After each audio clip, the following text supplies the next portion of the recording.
এজন্য বিশ্বনবী বলতেন আসাদুহুম ফি আমরিল্লাহি ওমর, আমার দ্বীনের ব্যাপারে সবচেয়ে কঠোর ওমর।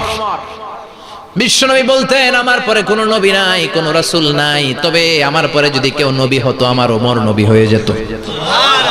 লা নবিয়্যা বা'দি ওয়ালা রাসূল, আমার পরে রাসূল নাই, কোনো নবী নাই, তবে লাউ কানা বা'দি নবিয়্যুন লাকানা ওমর।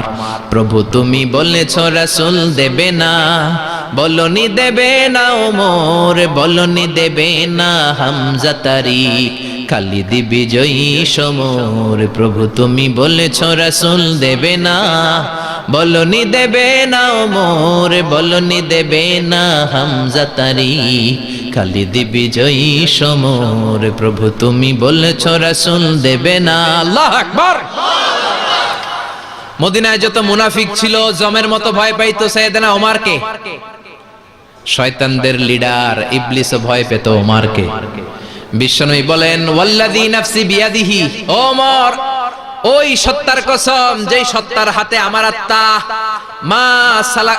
মা লাকিয়াকা শাইতানু সালিকান ফাজ্জান ইল্লা সালাকা ফাজ্জান গায়রা ফাজ্জিক।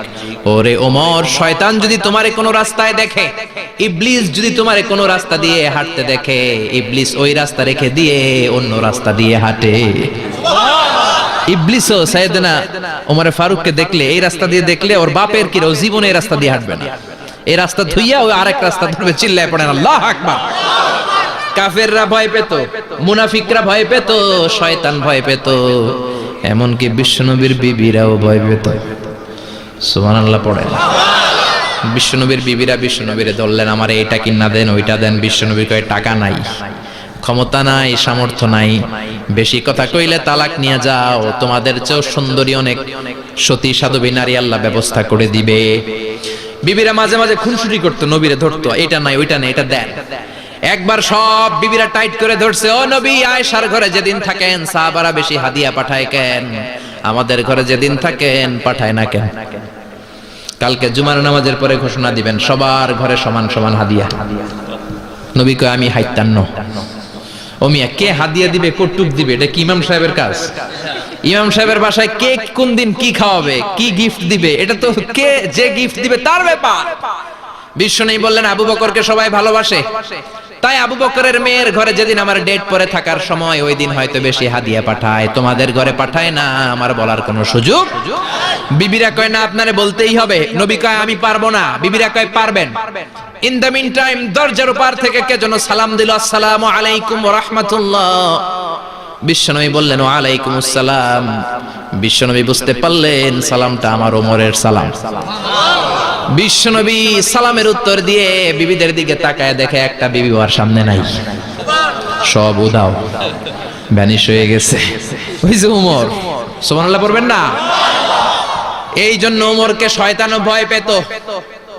আমাদের বাচ্চাদেরকে, আমার মেয়ে একটা মাত্র মেয়ে, খাইতে চায় না, শুধু আমার মেয়ে না, অধিকাংশ বাচ্চাদের এই অবস্থা।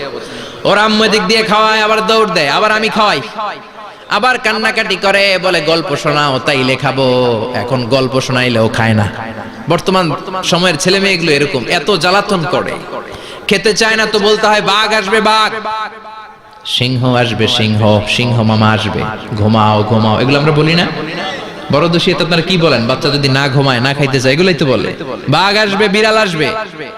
মদিনাতে ওমরে ফারুক যখন খলিফা, মদিনার কোন বাচ্চারা যদি না খেতে চাইতো, না ঘুমাইতে চাইতো, মদিনার মায়েরা বলতো তাড়াতাড়ি ঘুমাও, ওই যে ওমর আসতেছে, ওমর। আল্লাহু আকবার।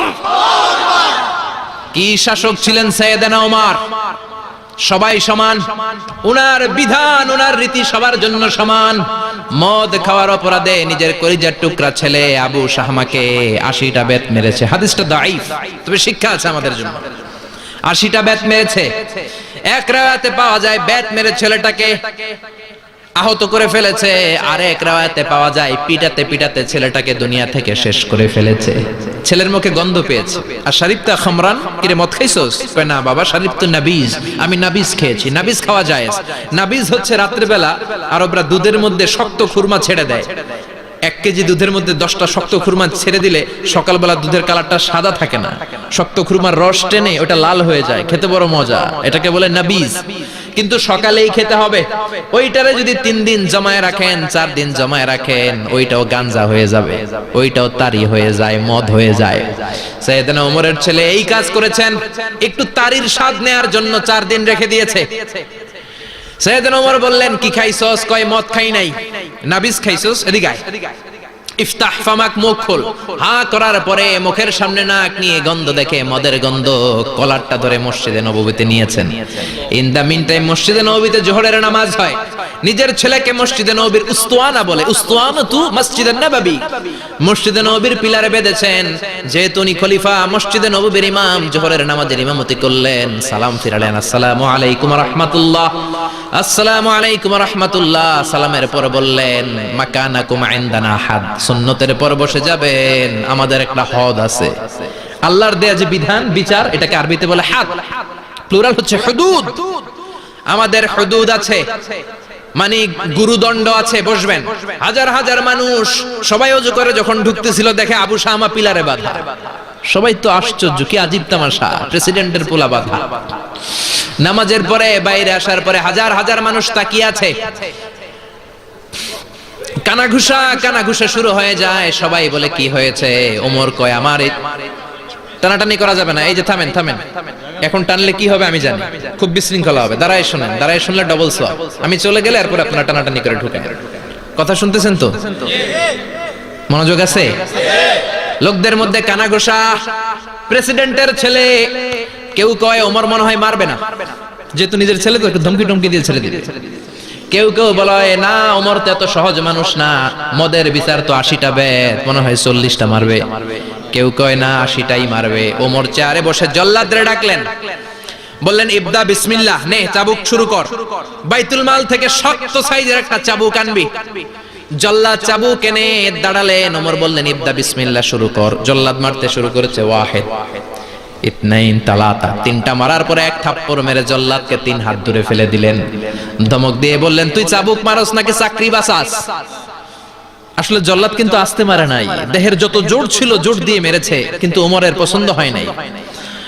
ওমর বলে, আইন্দাকা তালাতা আইন্দে ওয়াহিদ, তোর হিসাবে চাবুক মারা হয়েছে 3টা, আমি ওমরের হিসাবে মায়ের হয়েছে 1টা।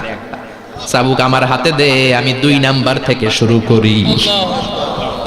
ওমরে ফারুক 2 নাম্বার শুরু করলেন। 2, 3, এক একটা চাবুক মারে, ছুপ ছুপ করে চামড়া ছিলে, রক্তগুলো মসজিদে নববীর বারান্দার পিলারের মধ্যে লাগে। ওমরের চেয়ে শক্তিশালী দ্বিতীয় কোন পুরুষ মদিনার জামিনে ছিল নাকি? ওমরের হাতের মাইর। ছেলেটা চিৎকার দিয়ে বলে, বাবা, ও আব্বা, আর মদ খাবো না, ছেড়ে দেন, আর খাবো না। মদ তো আমি খাই নাই, আমি খেয়েছি নাবিস, 3-4 দিন রাখার কারণে একটু মাতলামি হয়েছে আমার। আব্বা, এবারের জন্য ছেড়ে দেন, আর খাবো না। ওমরের কঠোর হৃদয়ে কোনো দয়া মায়া আসে না, মারতে লাগলেন। এবার আবু শাহামার মা, ওমরের বউ, পায়ের মধ্যে ওমরের পায়ে পড়ে ডেকে বলে, ওমর, আমার কলিজার টুকরা ছেলেটারে মারিস না। 30টা বাড়ি মারা হয়েছে, আর বাকি 50টা বাড়ির জন্য এক একটা চাবুকের বিনিময়ে আমি এক একটা ওট আল্লাহর রাস্তায় সদকা করব রে ওমর। সাইয়েদনা ওমর বলে, আরে নিয়ে যাও। আবু শাহামার মা ওট দিয়ে আল্লাহর জাইন, চাবুকের বাড়ি থেকে একটা বাড়িও কমানো যাবে না, 80টা বাড়ি দেয়া পর্যন্ত পৃথিবীর কোন শক্তি আবু শাহামারে আমার হাত থেকে ছুটাতে পারবে না। আবু শাহামার মা কাঁদতে লাগলো। ওমরের মনে দয়া মায়া হয় না। 40টা বাড়ি মারার পরে ছেলে বেহুশ, 50টা মারার পরে আবু শাহামা দুনিয়া থেকে শেষ। সবাই নিস্তব্ধ নীরবতা, পিন ড্রপ সাইলেন্স, পিন পতন নীরবতা। রাগে তখনও গড়গড় করছে ওমর। সাইয়েদনা ওমর বললেন, গোসল দে, জানাজা দে, কবর দে। কবর দেওয়ার পরে ওই কবরের উপর 51 নাম্বার থেকে মারা শুরু করলেন। 52, 53, 60টা, 70টা, 80টা চাবুকের বাড়ি কবরের মধ্যে, বিশাল বিশাল বড় বড় বাড়ি মেরে আঘাত করে আল্লাহরে ডেকে বললেন, আল্লাহ, আমার ছেলে হওয়ার কারণে, প্রেসিডেন্টের ছেলে হওয়ার কারণে আমি পার্সিয়ালিটি করি নাই, একটা চাবুকের বাড়িও কম দেই নাই। কিয়ামতের দিন তুমি আমারে জালিমদের কাতারে দাঁড় করাতে পারবা না। আল্লাহু আকবার। ওই ওমরের শাসন যদি দেশে থাকতো, দেশটারে মদিনা বানাইতো কে? এখন রিকশাওয়ালার পোলার জন্য এক নিয়ম, প্রধানমন্ত্রীর পোলার জন্য আরেক নিয়ম। কুলিওয়ালা ঠেলাওয়ালার জন্য এক নিয়ম, প্রেসিডেন্টের মেয়ের জন্য আরেক নিয়ম। জোরে বলেন ঠিক কিনা? সবার জন্য যদি এক নিয়ম হতো, চুরি করলে যদি হাত কাটা হতো, জিনা করলে যদি পাথর মেরে গর্দানটা উড়িয়ে দেয়া যেত, বাংলার জমিনে আর কোনো চোর আর জিনাখোর পাওয়া যেত না। চুরি করলে হাত কাটো কার আইন? তবে এটা কলা চোর, মুরগি চোর, ডাব চোর, আম চোর না। যেই চোরগুলো একটা কলমের সিগনেচারের খোঁচায় দেশের হাজার কোটি টাকা মেরে দেয়, ওই চোরদের হাত আগে কাটতে হবে। জোরে কোন ঠিক কিনা? এক কলমের খোঁচায় শেয়ার বাজার খাইয়া ফেলায়, হলমার্ক খাইয়া ফেলায়, দেশের টাকা সুইজারল্যান্ডে পাঠায়, ওই চোরগুলার হাত। জোরে বলেন ঠিক কিনা? এজন্য বিশ্বনবী বলতেন, আসাদুহুম ফি আমরিল্লাহি উমর। আল্লাহর দ্বীন বাস্তবায়নে সবচেয়ে কঠোর সাহাবী ছিলেন ওমর। আবু বকর ছিলেন নরম, ওমরের মেজাজকে গরম বানাইছে কে? এই জন্য ইসলামের মধ্যে যেমনি সহনশীলতা আছে, আবার ইসলামের মধ্যে বিদ্রোহ আছে না নাই? অন্যায় দেখলে থামিয়ে দেওয়ার দরকার আছে না নাই?